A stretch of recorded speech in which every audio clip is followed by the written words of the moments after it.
Hi, it's Eliza. So we're going to do a video on psychic questions. We're going to use this psychic doll here. We're actually going to use three things: this psychic doll, this witch doll, and my dog, Adonis.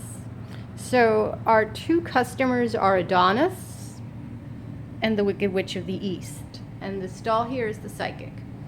So I want you to imagine that she's surrounded by a lot of gold, blue lights. She's very positive. She wants to help these two. Now, a great question for the witch to ask would be, hey, is my life in danger? Awesome question. She could say something like, I would be careful about a young girl who's about to throw a bucket of water on you. A bad question for the witch to ask is my skin green? Obviously the skin is green and she already has the answer to that. A good question for Adonis to ask is, am I going to have a bath this week? A bad question for Adonis to ask is, am I a dog?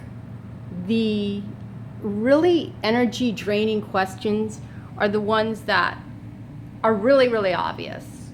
It's like asking a psychic, is the world round? You kind of already have the answer to that. You don't really need to ask that kind of a question. So the energy shifts. Then all of a sudden she's not surrounded by this gold and blue.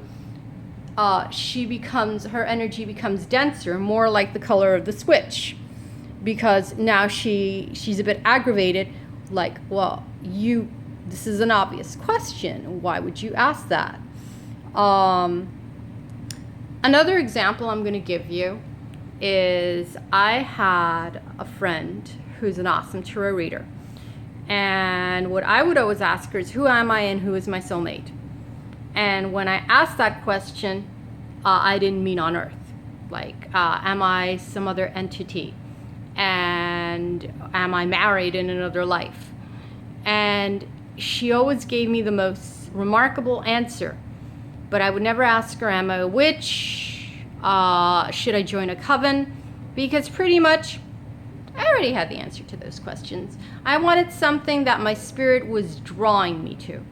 So again, a question that would be good for the witch to ask the psychic is, hey, is there something I need to know about? Is my life in danger? Am I going to die? Yes, someone's going to throw water on you. Am I going to have a bath in a week? Is a good question. Am I a dog? Is a bad question. So you kind of distinguish between the good questions and the not so good questions. The not so good questions are something that you could pretty much easily answer. And the good questions are something that you've just been thinking about and you just have to know. That's a good question, but it should also go beyond that. It should go to something life-altering. Hope you enjoyed this reading. If you did, please subscribe and also leave me a comment below.